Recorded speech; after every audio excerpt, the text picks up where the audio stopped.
Allah, the most merciful. Fún mi lọ́wọ́ o, má jẹ́ nìkan ṣayé mi Rukaya.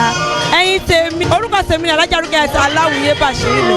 Ṣé ti gbọ́ ń pa ẹ̀ nípa Bísí Ológe Show? Fún ayẹyẹ lóríṣiríṣi lọ́tún lọ́sùn. Ṣé bá fẹ́ kó gbọ́ nípa yín, nípa ayẹyẹ yín káàkiri àgbáláyé? Ẹ kàn sí Bísí Ológe Show lórí YouTube, lórí Facebook, lórí Twitter, lórí Instagram. In fact, Bísí Ológe, they are the best. Love you.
Thanks for watching this video. Please don't forget to click on subscribe button.